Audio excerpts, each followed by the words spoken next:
Ever said something like this to yourself? Ugh, you idiot. You messed up again. You're a loser. You're pathetic, bad, ugly, worthless, stupid, defective. Maybe your friends happen to hear this and they're like, whoa, slow down. Take it easy.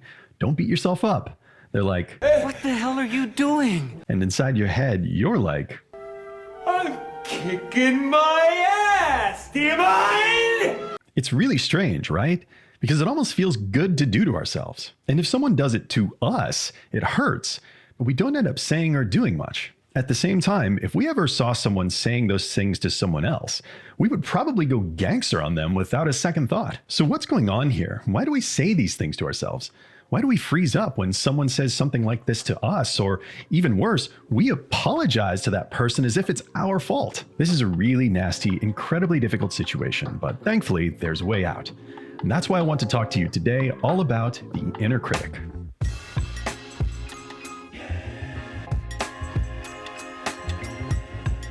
Really quick, I want to mention Autonomy's one-to-one coaching program. If you just need some quick advice about something, you're catching yourself beating yourself up and can't seem to figure out how to stop, or you're just looking for a little better understanding about yourself and your mind, come check us out at autonomy.science and check our available times. We'll leave a link below for more info. So you like to kick your own ass. You're the world champion prize fighter against yourself. The weird thing is, it might be hard to even remember when we started doing this to ourselves. It's like one day we woke up and found ourselves saying some pretty brutal stuff to the mirror. And forget about compliments, right? If someone says something nice about us, we squirm.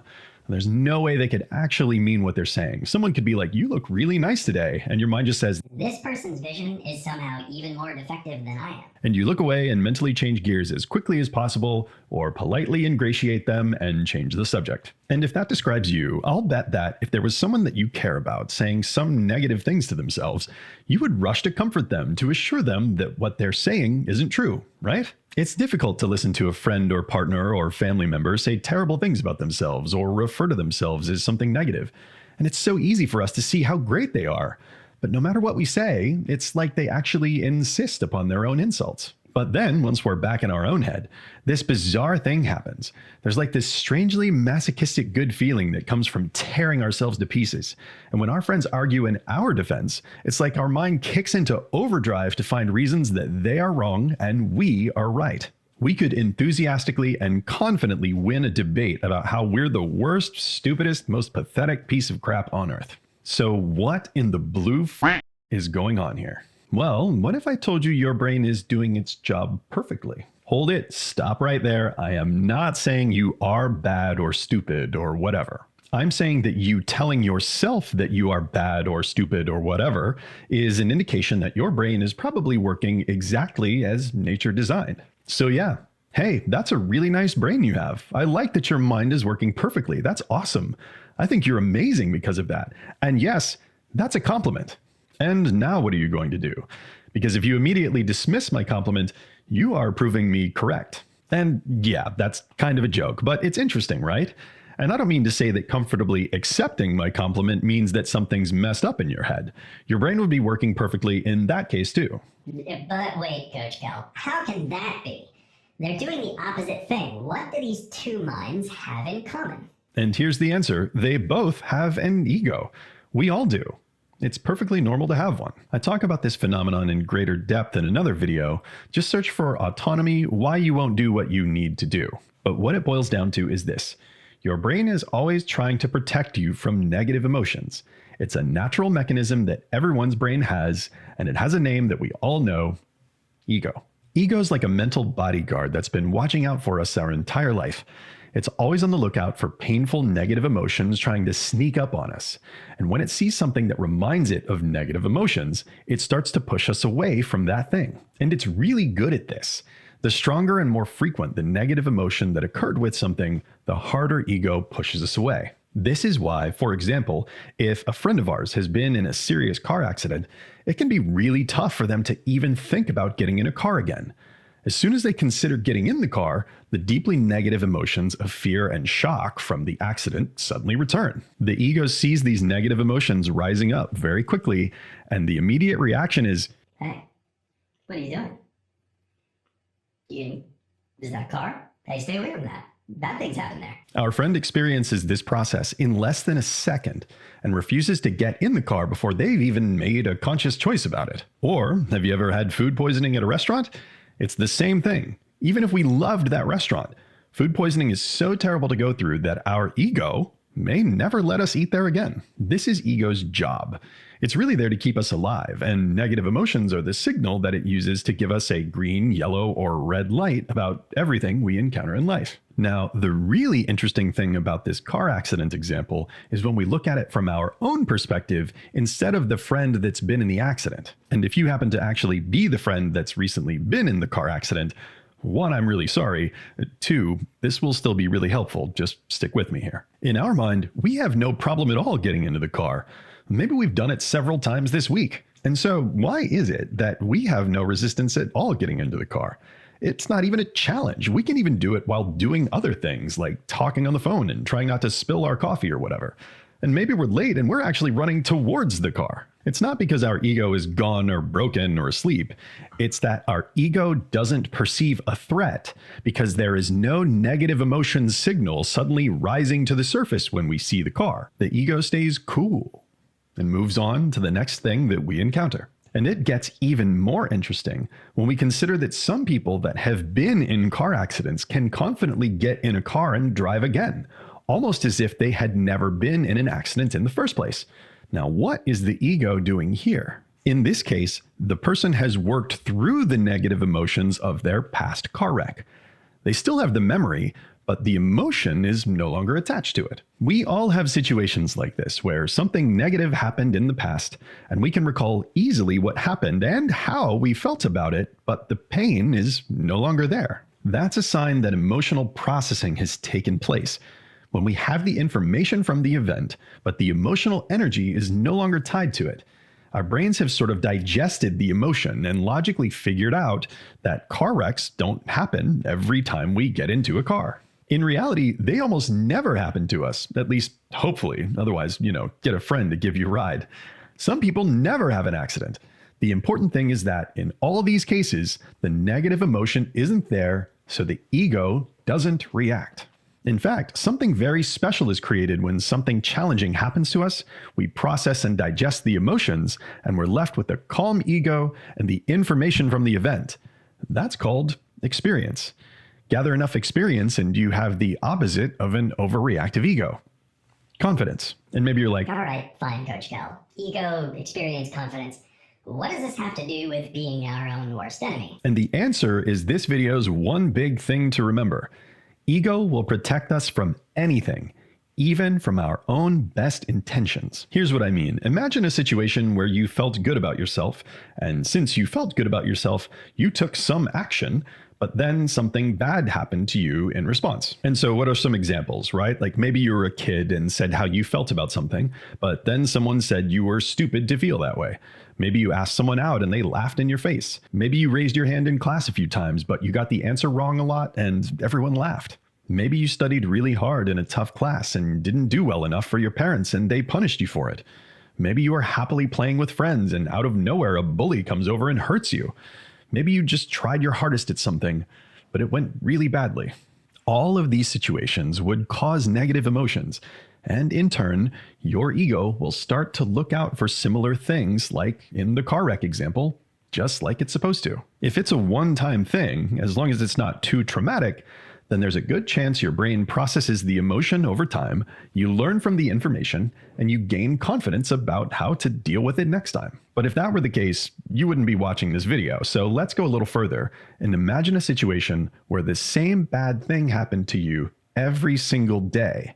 And even worse, that you had no choice but to go through it. This is especially possible when we're young and we don't yet have the power to change our environment. The same effect can also happen from a single event that is extremely traumatic on its own. And maybe all you had to do for something terrible to happen was wake up and get out of bed like you were supposed to. Maybe one or both of your parents were highly critical when you expressed yourself or ignored you when you needed them. Maybe you were stuck with that playground bully for years and you were always the target. Or you had a teacher that liked to pick on you, or a brother or sister that always got all of the praise. Your simple existence was a daily car wreck, and you had no choice but to do it again the next day and the next day and the next day. You woke up, you tried to do well, you tried to be happy, you tried to make your parents and teachers happy, you had the best of intentions, and you took actions accordingly. And all that you got in return was pain. Imagine what the ego's doing in this situation. The ego sees all of this. It gathers tons of information about what's hurting you, and it starts to draw conclusions as best it can. In this situation, especially if you're young, it notices a common denominator across all of the painful experiences. You. The ego looks around and says, you are the source of the pain. You must never feel good about yourself. You must never raise your hand in class or say no or say how you feel. You are the reason bad things happen to you. Our ego, in a diabolical, twisted effort to protect us, starts to criticize us because it sees us as the cause of the negative emotions. And the ego is so influential that we start to believe it. Even worse, we go even further. We start to provide evidence that it's correct. Our ego hijacks our very intellect. And given enough time, the two sort of merge into a single voice. A really vicious inner critic. And from that point on, this is how we live life. By helping our ego protect us from ourselves, by constantly beating ourselves up, internally criticizing ourselves again and again. Our mind does this because it's the only way it knows to prevent the emotional pain that always occurred when we try our best, when we say how we feel, when we defend our position, when we demand fairness for ourselves, when we feel good about ourselves, and when we simply wake up and exist. So we sort of go day by day kicking our own ass. And then life throws us a curveball. Someone shows up and genuinely perceives that there is something good in us. They say, you did a great job, or you look really nice today, or do something that indicates they think we're a good person or that they like us in some way. And we might genuinely appreciate what they're saying, but what no one in this situation realizes or intends is that they are bringing all sorts of negative emotions close to the surface in us. And that is the last thing that our ego will allow to happen. Before we know it, the inner critic is building a case as to why they are wrong about us or why we don't deserve their positive perception. So, at best, we sort of mentally discard their compliments and tolerate their kindness. At worst, we discard the whole person that gave us the compliment. And while this isn't very helpful, try not to feel too ashamed or guilty about it, because your ego probably has a really good reason to push you away. In fact, the stronger the push, the bigger the reason. It's a tragic outcome, but an understandable one. Again, your brain is functioning perfectly when this happens. Because if you're in this situation, you likely went through some pretty painful stuff in life. And it was so bad or happened so often that, quite understandably, you wouldn't dare go back and try to open up those memories and feel all of those negative emotions again. That's your ego protecting you. And what it's doing is totally natural, but it's protecting you from the past, not the present. And it's not quite smart enough to figure out how it's keeping you stuck in a situation that's actually pretty painful. So what in the world do we do about this one? Well, it's really hard to control ego itself. That part kind of works on automatic, and it's a good thing that it's there, because it's a key part of learning healthy behaviors just as much as the unhelpful ones. However, we do have direct control of our intellect. The inner critic is essentially our intellect after it's been hijacked by the ego, and the two start working together. But once we're aware of this process, we can actually reclaim our intellect and use it to override ego. This is not easy to do because the intellect has to face two opponents: the protective ego and the negative emotions that are coming up. But all that the ego really needs in order to calm down is enough evidence that feeling and acting like we're good enough does not mean pain. Here's how it looks in the example of the friend that compliments us. Our friend says, "Hey, you look nice today." Boom, negative emotions start coming up instantly. Our ego goes nuts, says, "Danger, danger," and picks up the emergency phone and calls intellect and says, Hey, I'm trying to protect us. I need evidence right now that this person is wrong about us so all of these negative emotions can go away. Normally, the intellect answers the call right away and nervously provides reasons to the ego that we are less than garbage. But this time, since we're aware of what's happening, we don't allow intellect to pick up the phone. This time, we notice what our emotions and ego are doing. We take control of intellect, look at the situation, and we start to realize a few things like, wait, this isn't the past. I'm actually probably safe here. I'm much more powerful as an adult than I was as a kid. I can change any situation if I need to. It's actually really cool of this person to say that I look nice today. I'm going to try something new. Ego is starting to realize it's being ghosted and is now blowing up intellect's phone and sending like 50 text messages and absolutely freaking out. And it takes everything for intellect not to answer, especially since those negative emotions are getting closer and closer to the surface. Answering the phone here normally provides relief from all of this pressure. And this is one of the good feelings that we get when we immediately surrender to the pressure to beat ourselves up. But not this time. This time, intellect puts the phone on silent, nervously looks back at the friend, smiles, and says, "Thank you." And for the next moment, which feels like an eternity, our mind is dead silent. Ego is frozen in stunned disbelief, and intellect is laser focused on every detail of what happens next. And then, nothing much at all happens. The friend continues the conversation. No one got angry, no one punished us, no one bullied or made fun of us, no one made us feel stupid. It might not have felt good, maybe a little confusing, but it didn't feel bad. That's the functional difference that eventually solves this problem. It's perhaps the very first instance of feeling good about ourselves without pain attached that we can remember. We've taken control of the intellect away from the ego, and we're using it to question the ego's conclusions about ourselves by providing new evidence, which ego never allowed us to do before.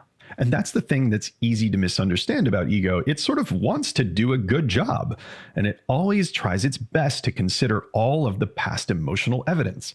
By taking that risky intellectual step of saying thank you and getting a good result, we actually added a little bit of good emotion to the mix. This softens the ego's position, wears down the inner critic a little, and it can make it easier to go back and digest some of those painful memories of the past. Every positive example helps this process. After a while, the inner critic fades away, the ego calms down and no longer perceives a threat, and life opens up. We can get back in the car after the wreck, we can visit our favorite restaurant again, we can agree with someone that sees something great in us, because now we see it too.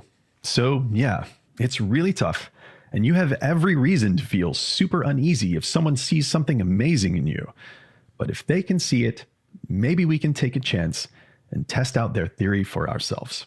So, what did we learn? We learned that ego is natural and its purpose is to protect us from negative emotions. We learned that if we process negative emotions, they are no longer attached to our memories, which simply become experience, and so the ego doesn't react. We learned that if ego sees ourselves as the cause of negative emotions, it will start to protect us against ourselves. And this is especially true when we're young. We learned that ego is so influential that if we don't know what's happening, it can hijack our intellect and force our intellect to work together to attack ourselves, creating a really nasty inner critic. We learned that ego has a good reason for doing all this. The painful things that happen to us earlier in life that can carry really difficult emotions. And we learned that the way out is through reclaiming control of our intellect and using it to start generating new evidence that feeling good about ourselves is not a bad thing. And again, the one big thing to remember from this video, ego will protect us from anything, including our own best intentions. And if you have a situation that you're just not able to make progress on, or you're not quite sure about one-to-one coaching, feel free to email me at autonomycoachkel@outlook.com, and I'll look into making a video about it. That's it for this video, so good luck hitting back against that inner critic, and y'all take care until next time.